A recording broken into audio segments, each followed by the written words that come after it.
Fala pessoal, tudo beleza com vocês? Eu sou o professor Maurício e a aula de hoje será mudanças de estado. Essa aula ela tem como objetivo explicar com um pouco mais de detalhes como é que funciona o processo de mudança de fase da matéria. Mas antes de começar, se você ainda não é inscrito no meu canal, clique aí no botão inscreva-se e na sequência ative o sininho para receber notificações de novos vídeos no canal. Tudo bem? Então, vamos à aula. Muito bem. Como eu havia explicado, esse tema ele tem a função de explicar com um pouco mais de detalhes o processo de mudança de fase da matéria. A matéria ela pode ser encontrada aí na natureza em três fases. Encontramos ela na fase sólida, na fase líquida e na fase gasosa. Esses aí são os três estados naturais que encontramos a matéria na natureza. Para que a gente possa compreender com um pouco mais de facilidade o processo de transição de fases, eu estarei utilizando a água para estar exemplificando. Tudo bem? Então é o seguinte, a primeira fase que nós temos aqui é a fase sólida. A fase sólida é uma fase em que as partículas elas estão vibrando em um estado de pouca agitação.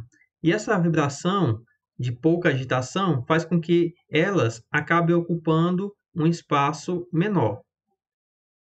Como as partículas elas estão vibrando pouco e ocupando menos espaço, acaba tendo uma proximidade de uma partícula com a outra.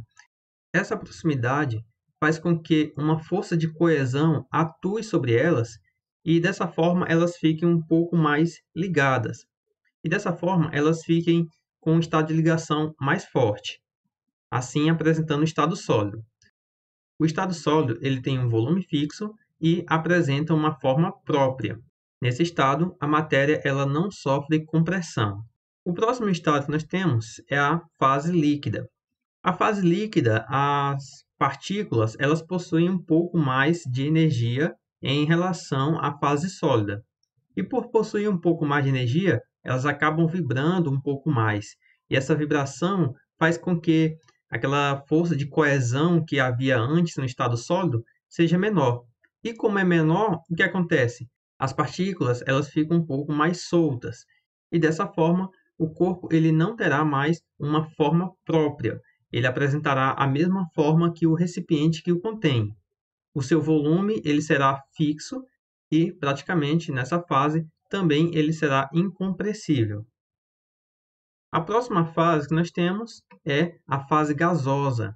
Nessa fase, as partículas elas têm mais energia em relação à fase líquida, ou seja, elas vão acabar vibrando bem mais, com um estado de agitação bem maior.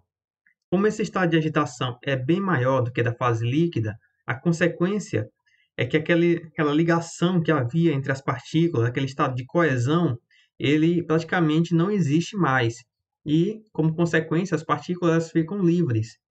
Na fase gasosa, as partículas elas possuem bem mais energia em comparação à energia que elas possuíam na fase líquida.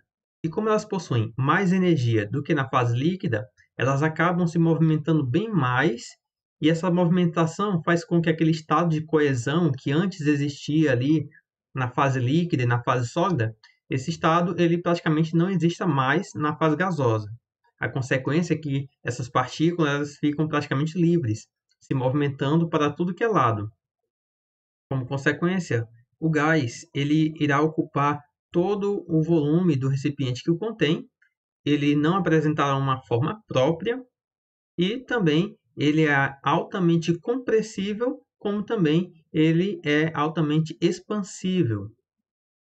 Sabendo disso, podemos passar agora para o processo de transição entre fases. A transição que ocorre da fase sólida para a fase líquida, ela é chamada de fusão. A fusão ela vai acontecer sempre que as partículas da fase sólida elas recebem energia. Quanto mais energia térmica aquelas partículas estão recebendo, mais elas vão vibrando e vão quebrando aquele estado de coesão, passando assim para a fase líquida. Da fase líquida para a fase gasosa, ocorre um processo de vaporização. Essa vaporização, ela recebe nomes diferentes de acordo com a forma que ela ocorre. Por exemplo, a vaporização, ela pode ocorrer de três formas diferentes.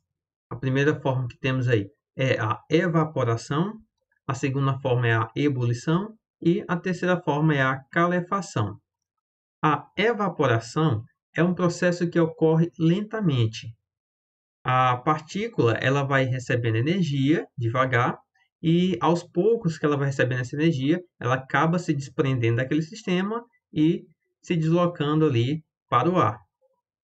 Um exemplo de evaporação, ela ocorre, por exemplo, aí, ao colocar roupa para secar. Aquela roupa, estando toda molhada, ela vai recebendo energia proveniente do Sol, e a energia proveniente do Sol faz com que as partículas, aos poucos, elas acabam se desprendendo do sistema e indo ali para o meio. O outro processo, a ebulição. A ebulição ela é um processo que ocorre um pouco mais rápido. Na ebulição, praticamente ali todas as partículas elas já têm energia o suficiente para poder se desprender. Um exemplo de ebulição é no momento que colocamos ali água para ferver. Aquela água, quando ela é posta no fogo, praticamente todas as partículas que o compõem já têm energia suficiente para poder sair daquele sistema e ir para o meio. Agora é a calefação. A calefação ela é um processo de vaporização forçada. Como assim? Por exemplo, quando botamos uma frigideira no fogo e deixamos ela ali esquentando, no momento que pinga ali uma água, aquela gotícula de água que pinga, ela está sofrendo ali um processo de calefação. Ela está vaporizando de uma forma forçada. É de tal forma que quando aquela água pinga, muitas das vezes ela nem toca o fundo da frigideira, de tão quente que está. Ela acaba saindo do estado líquido para o estado gasoso de maneira forçada. Então, com isso, vemos que a vaporização ela pode ocorrer de três formas diferentes. Voltando aqui, agora é o seguinte: já que a água ela pode passar do estado sólido para o líquido e para o gasoso, o processo inverso também pode ocorrer. Do estado gasoso, ele pode passar para o estado líquido. Esse processo é chamado de condensação. Como é que acontece a condensação? A condensação acontece quando essas partículas de gás, elas acabam perdendo ali uma parte da energia, e essa energia que elas acabam perdendo, a energia térmica, faz com que ela vibre menos. E à medida que ela vai vibrando menos, ela vai se aproximando de outras partículas até se tornar novamente na fase líquida, né? Se tornar água. Um exemplo disso aí que eu estou falando é quando você coloca ali uma panela no fogo e quando você tampa, no momento que você tira a tampa ali, você percebe que ela está ali repleta de gotículas de água. O que foi que aconteceu? Aquele vapor que acabou subindo, aos poucos que ele vai resfriando, ele vai perdendo a energia que ele possui, energia térmica, as partículas vão se juntando novamente e vão formando aquelas gotículas de água. Isso aí é um exemplo de condensação. Agora, da fase líquida para a fase sólida, esse processo é chamado de solidificação e também ocorre através da retirada de energia térmica dessa substância. À medida que a gente vai tirando a energia térmica dela, ela vai vibrando menos ainda e assim as partículas vão se aproximando até criar um estado de coesão e formando assim um estado sólido. Esses processos, eles também podem ocorrer diretamente. Ele pode sair do estado sólido para o estado gasoso. Esse processo é chamado de sublimação. E também pode ocorrer do estado gasoso para o estado sólido, no caso é chamado de sublimação inversa. Alguns livros trazem somente como sublimação. Pode ser sublimação do estado sólido para o gasoso, como sublimação do estado gasoso para o estado sólido. Ou então pode ser chamado de ressublimação, que é do estado gasoso para o estado sólido. Agora vamos entender um pouco melhor como é que funciona aquele processo de evaporação. Eu falei agora há pouco que quando colocamos a roupa para secar, aquela roupa ela vai ficar recebendo energia térmica e aos poucos aquelas partículas de água elas acabam se desprendendo do sistema e saindo ali da roupa. Sabendo disso, nós podemos passar para esse tópico que é a pressão máxima de vapor. Para a gente entender isso aí, vamos ao seguinte esquema. Aqui eu tenho um recipiente que contém um certo líquido. Esse líquido ele está em um ambiente que possui uma pressão normal, que é a pressão atmosférica. Para quem não sabe ainda o que é pressão atmosférica, temos aqui a definição de pressão atmosférica. A pressão atmosférica é basicamente o peso que o ar está exercendo ali sobre uma superfície. E sim, o ar ele tem peso, tá? O ar ele possui massa e ele ocupa um espaço. Se você tem dúvida a respeito disso, que o ar ele acabe tendo massa e ocupando espaço, basta você pegar aí uma bexiga, um balão e encher, tá? Encha ele. Você vai perceber que o balão ele vai encher e para poder encher tem que ter alguma coisa dentro dele. E o que tem dentro dele é o ar. Se você colocar uma bexiga vazia sobre uma balança e depois colocar uma bexiga cheia de ar sobre a mesma balança, você vai verificar que aquela bexiga que contém ar, ela possui mais massa do que aquela bexiga que está vazia. Então, com isso, pode-se concluir que o ar, sim, o ar ele tem massa. Se o ar ele tem massa, ele exerce uma pressão. E essa pressão é chamada ali de pressão atmosférica, ela é medida em atm. No caso, a pressão que nós estamos sujeitos nesse momento, ela equivale a 1 atm. Porém, a pressão ela é medida também aí com várias outras unidades, tá? A pressão ela pode ser medida em bar, ela pode ser medida em psi, ela pode ser medida em pascal. Então, voltando aqui ao slide, sabendo que o líquido ele está sob uma pressão atmosférica, à medida que ele vai recebendo energia, vai se soltando algumas partículas dele. Essas partículas ali ficam suspensas e próximas ao líquido. Porém, elas não ficam assim paradas, elas estão ali em constante movimento, para várias direções. Então, o que acontece? Existem partículas que elas estão ali saindo do líquido, e essas partículas que estão saindo do líquido, elas estão passando pelo processo de vaporização. E nós temos aquelas partículas que estão retornando ao líquido, seja porque perdeu energia ou então porque acabou se chocando com outra e se direcionando ao líquido. Essas partículas que voltam ao líquido estão passando por um processo de condensação. Esse líquido entra numa condição onde a quantidade de partículas que vaporiza é a mesma quantidade de partículas que condensa, ficando nesse ciclo ali, significa que esse líquido ele alcançou ali a pressão máxima de vapor. Para que a gente possa compreender melhor o que é essa pressão máxima de vapor, vamos ao seguinte gráfico. Esse gráfico ele relaciona a pressão e a temperatura. Essa pressão aqui, pessoal, é uma pressão que está sendo medida em milímetros de mercúrio, tá? Como eu falei antes, a pressão ela possui várias formas de medição e uma das formas é o milímetro de mercúrio, onde 1 atm é a mesma coisa que 760 milímetros de mercúrio. Como eu falei agora há pouco, a pressão que nós estamos submetidos nesse momento é a pressão de 1 atm. Como é que eu sei disso? Pois praticamente nós estamos ao nível do mar. A pressão ela é dada de acordo com a altitude que nós nos encontramos. Se nós estamos em uma altitude que é próxima ali ao nível do mar, a pressão é praticamente de 1 atm. Mas, à medida que nós acabamos aumentando a nossa altitude, por exemplo, subindo ali no Monte Everest, quando você vai subindo, então a pressão ela vai diminuindo. Então, esses valores de 1 atm, 760 milímetros de mercúrio, são valores que nós devemos memorizar, tá? Pois, muitas das vezes, os problemas que vêm aí pela frente, eles acabam não fornecendo esses valores para a pressão. Então, precisamos memorizar que a pressão atmosférica ao nível do mar é de 1 atm, que é a mesma coisa que 760 milímetros de mercúrio. Então, voltando aqui ao nosso gráfico, temos o seguinte: essa curva aqui, essa curva que foi dada no gráfico, ela é a curva para a água, tá? No caso, a água pura.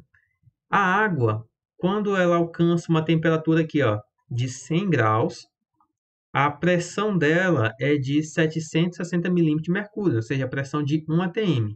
A partir desse ponto aqui, a água ela entra no estado de ebulição, ela acaba vaporizando. Porém, se nós diminuirmos aqui, ó, a pressão para 600 milímetros de mercúrio, olha o que acontece.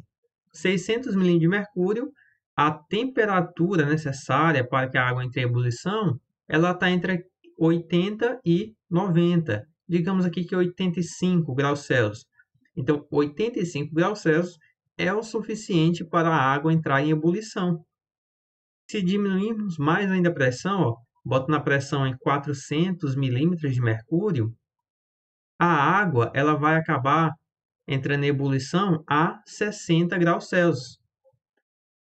Com isso, concluímos que a água ela acaba entrando em ebulição de acordo com a pressão que ela está sujeita naquele momento. Se a gente aumenta a pressão sobre ela, a temperatura necessária para que ela entre em ebulição tem que ser uma temperatura maior. Se a gente diminui a pressão, a temperatura para entrar em ebulição tem que ser menor. Essa condição ela não é restrita somente para a água. Outros líquidos, eles possuem ali a sua pressão máxima de vapor. Então, de acordo com a substância em questão, ele irá possuir uma pressão máxima de vapor e, por consequência, ele terá uma temperatura para entrar em ebulição. Sabendo disso, o ponto de ebulição é a temperatura na qual a pressão máxima de vapor de um líquido iguala-se à pressão atmosférica ambiente. Temos aqui esse gráfico que vai comparar aqui a pressão máxima de vapor do éter etílico, do álcool etílico e da água. Observa aqui que essa linha pontilhada aqui em cima, ela representa a pressão de 1 atm, que é de 760 milímetros de mercúrio. Então, o que acontece? O éter etílico, ele acaba entrando no estado de ebulição com uma temperatura aqui, ó, entre 30 e 40. Isso para a pressão de 1 atm. O álcool etílico, ele entra em ebulição a uma temperatura aqui, ó, de aproximadamente 80, né? Tá em torno de 78, 79 graus. E a água, ela vai entrar em ebulição a uma temperatura de 100 graus. Isso aí em uma pressão de 1 atm. É por isso que quando compramos uma garrafa de algo etílico, quando terminar de fazer o seu uso, é necessário fazer o quê? Tampar a garrafa para que ele acabe não evaporando, tá? Se você observar aqui novamente o gráfico, observa que o álcool etílico, ele entra em ebulição a uma temperatura de entre 30 e 40 graus, que para a nossa região é uma temperatura altamente comum. Então, nessa temperatura, o álcool etílico ele entra em ebulição, ou seja, ele vai evaporar com muita facilidade. O próximo passo aqui é compreender o que é isotermas de Andrews. Pessoal, lá por volta do século XIX, os físicos da época já tinham conhecimento de que o estado de vaporização não dependia apenas da temperatura, mas dependia também ali da pressão em que aquela substância estava sofrendo. Então, para testar essa relação, teve um químico chamado Thomas Andrews. Esse químico ele fez o seguinte, ele fez um experimento com uma amostra de gás CO2 e ele manteve ali a temperatura desse gás constante. O que foi que ele modificou? Ele modificou ali a pressão e o volume desse gás para ver como é que esse gás acabava se comportando. Então, olha só o que acontece. Ele pegou aqui um recipiente e esse recipiente ele contém aqui na extremidade um embolo, tá? Para quem não sabe o que é embolo, embolo é como se fosse aquela borrachinha da seringa que empurra o líquido para frente e para trás. Pois é, ali é um embolo. E aqui nós temos um embolo, que é um embolo móvel. Ele vai acabar se deslocando, ó, para frente e para trás.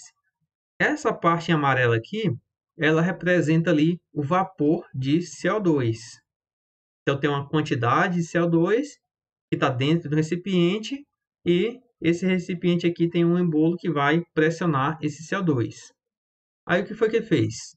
À medida que ele vai pressionando o embolo, o gás ele vai chegar um momento que ele alcança a pressão máxima de vapor, como está nessa situação aqui. Se ele continuar pressionando mais o embolo, o que vai acontecer? O CO2 ele vai estar passando por um estado de transição.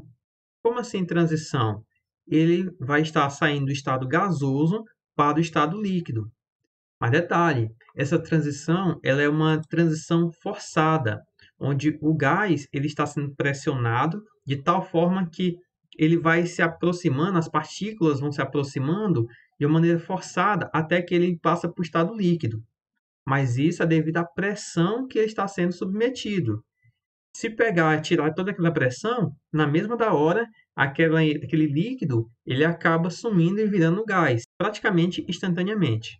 Então, nesse estado aqui, o gás ele está tanto no estado gasoso como no estado líquido.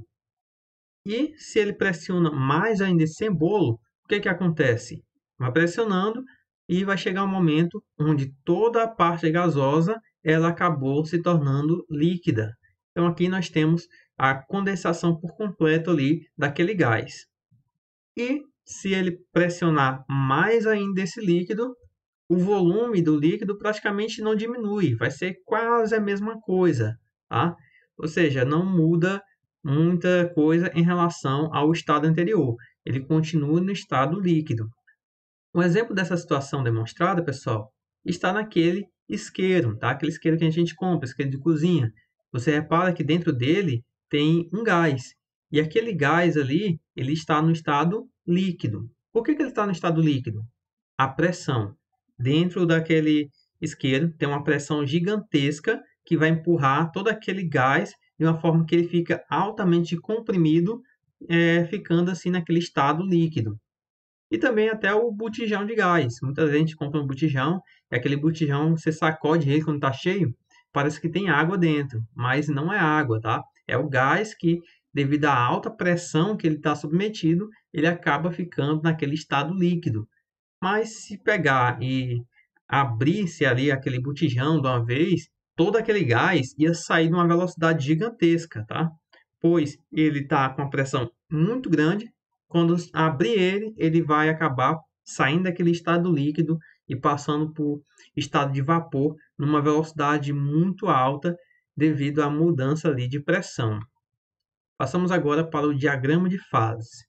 O diagrama de fase, pessoal, de uma substância é o diagrama que vai fazer uma relação entre os estados que aquela matéria ela pode apresentar de acordo com a pressão e a temperatura daquela substância.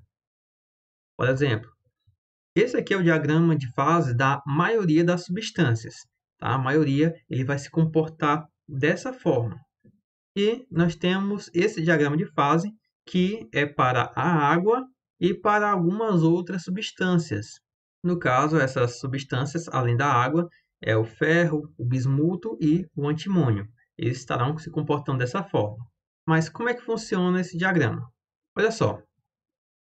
Para a maioria das substâncias, temos aqui a substância ela está na fase sólida, ela pode estar na fase líquida, na fase de vapor e passa também para o estado de gás. Então é o seguinte, aqui ó, desse ponto até a parte mais alta aqui, ó, nós temos a primeira curva. Essa curva aqui em questão, pessoal, é uma curva que está separando a matéria da fase sólida para a fase líquida. Ou seja, é uma curva de transição. Nessa transição, a matéria ela pode estar passando por um processo de fusão, quando ela passa do estado sólido para o líquido, ou então para um estado de solidificação, quando ele passa do líquido para o sólido. Então, nessa curva aqui, se eu pegasse um certo ponto da curva e relacionasse aqui, ele teria uma temperatura e teria uma pressão. Ou seja, se eu colocar aquela substância naquela temperatura e naquela pressão, significa que aquela substância estaria em um estado de transição, passando de uma fase para a outra, do sólido para o líquido ou do líquido para o sólido. Essa segunda curva, pessoal, é a curva que relaciona ali o processo de vaporização ou então de condensação. Ou seja, qualquer ponto que eu escolho dentro dessa curva, esse ponto ele terá uma temperatura e uma pressão ideal para que aquela substância ela acabe vaporizando ou então que ela acabe condensando, passando assim do estado líquido para o estado gasoso ou do gasoso para o estado líquido. E essa terceira curva aqui, ó, é a curva que separa o estado sólido e vapor, no caso é a curva da sublimação. Essa curva aqui, ela pode ocorrer do estado sólido para o estado gasoso, como do estado gasoso para o estado sólido. A mesma coisa acontece nesse diagrama de fase aqui para a água, tá?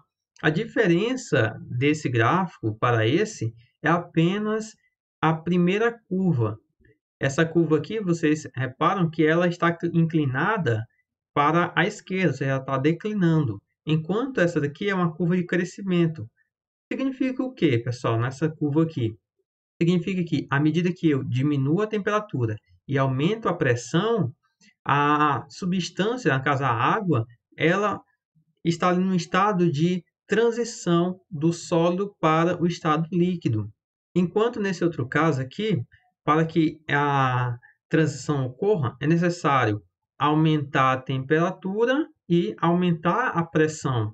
Aumentando pressão e aumentando temperatura, pode ocorrer essa transição aí do sólido para o líquido. Então, não tem muita diferença entre esse primeiro diagrama e esse segundo diagrama. Tudo bem? Aí você pode perguntar, e quanto a esses pontos que está em destaque aí? Aqui tem um ponto aqui, o P é o ponto T, e nós temos o ponto C. Esse ponto T é chamado de ponto triplo. Ou seja, nesse ponto aqui, tem uma temperatura específica para ele e uma pressão específica. Significa que aquela substância, nessa temperatura e nessa pressão, ele está num estado de transição triplo. Ou seja, ele pode estar, por exemplo, ele está no estado sólido e ele pode acabar passando para o estado líquido, ou então, em vez de passar para o estado líquido, ele passa direto para o estado gasoso. Então, esse aqui é o ponto triplo, tá? Ou então, um outro caso, se ele estiver no estado de vapor e eu submeter ele a uma temperatura e essa pressão, esse estado de vapor ele pode passar direto para o líquido ou então ele pode passar direto para o sólido. E o ponto C é chamado de ponto crítico. Esse ponto crítico é um ponto onde, se você aumentar mais a temperatura além desse ponto, aquela substância que antes estava no estado gasoso, estado de vapor, ele vai passar para o estado de gás. Mas qual é a diferença entre o estado gasoso e o estado de gás? Quando a substância ela passa para o estado de gás, ela saiu do estado de vapor e passou para o gás, naquele momento que ela virou gás, aquela substância ela não passa mais para o estado líquido e nem para o estado sólido de maneira natural, ou seja, de maneira onde você simplesmente, ao retirar a energia do sistema, ele vai condensar ou ele vai solidificar, tá? No estado gasoso, a substância ela não volta mais para aquilo que ele era antes de maneira natural. Enquanto no estado de vapor, se a gente retira a energia do sistema, ele pode acabar condensando e se tornando ali líquido. Então, tem essa diferença aí entre o vapor e o gás, tá? O gás é um processo que não tem volta, enquanto o vapor ele tem volta de maneira natural.